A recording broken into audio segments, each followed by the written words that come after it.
বহু বছর আগে বাগদাদ শহরের উপকণ্ঠে এক ঘন অরণ্যের ধারে ওমর নামে এক এতিম কিশোর বাস করত। ওমরের বাবা ছিলেন একজন সৎ কাঠুরে, যিনি মারা যাওয়ার সময় ওমরকে শুধু একটি পুরনো কুঠার আর একটি উপদেশ দিয়ে গিয়েছিলেন, বাবা, পেট খালি থাকলেও কখনো অন্যের হকে নজর দিও না, কারণ আল্লাহ সব দেখছেন।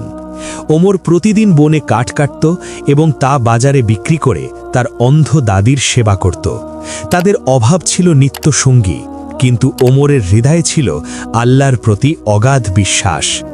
সেই রাজ্যের ন্যায়পরায়ণ বাদশাহ প্রায়ই গভীর রাতে সাধারণ মানুষের ছদ্মবেশে ঘুরে বেড়াতেন। একদিন তিনি এক বৃদ্ধ দরবেশের বেশে বনের পথে হাঁটছিলেন।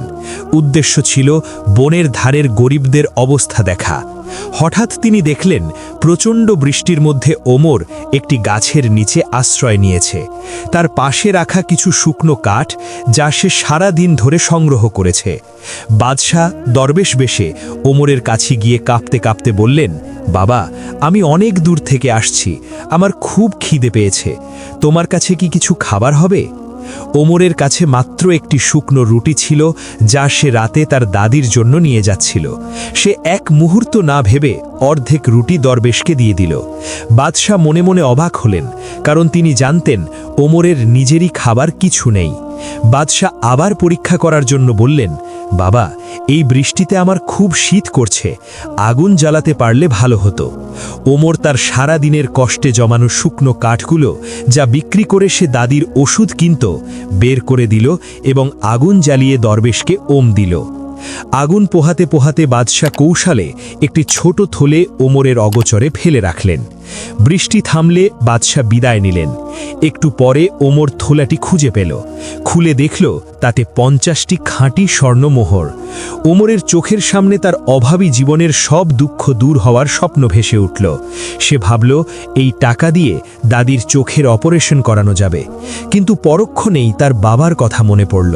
সে দৌড়ে বনের অন্ধকার পথে দরবেশকে খুঁজতে লাগল। প্রায় 1 মাইল দৌড়ে সে দরবেশের দেখা পেল এবং হাঁপাতে হাঁপাতে বলল, হুজুর, আপনার আমানত ফেলে গিয়েছেন, এই নিন আপনার থলে। পরদিন সকালে রাজপ্রাসাদের সৈন্যরা ওমরের কুড়ে ঘরে হাজির হল। ওমর ভয় পেয়ে গেল। তাকে দাদি সহ রাজদরবারে নিয়ে আসা হলো। দরবারে উঠে ওমর দেখল সিংহাসনে বসা বাদশার পাশে সেই বৃদ্ধ দরবেশের লাঠিটি রাখা। বাদশাহ হাসি মুখে সিংহাসন থেকে নেমে এলেন এবং ওমরকে জড়িয়ে ধরলেন। তিনি সবার সামনে ঘোষণা করলেন, আমি কাল রাতে একজন এতিম বালককে হেরে গিয়েছি। সে তার নিজের খাবার দিয়েছে, তার উপার্জনের কাঠ পুড়িয়ে আমাকে উষ্ণতা দিয়েছে এবং সবশেষে আমার ফেলে রাখা স্বর্ণমোহর ফিরিয়ে দিয়ে প্রমাণ করেছে, অভাব মানুষকে চোর বানাতে পারে না যদি তার হৃদয়ে আল্লাহর ভয় থাকে। বাদশাহ ওমরকে রাজ্যের প্রধান বনরক্ষী হিসেবে নিয়োগ করেন এবং তার দাদির চিকিৎসার রাজকীয় ব্যবস্থা করেন। ওমরের এই সততার গল্প পুরো রাজ্যে ছড়িয়ে পড়ে। সততা হলো মুমিনের আসল সম্পদ, যা দুনিয়াতে সম্মান আর আখেরাতে জান্নাতের পথ প্রশস্ত করে।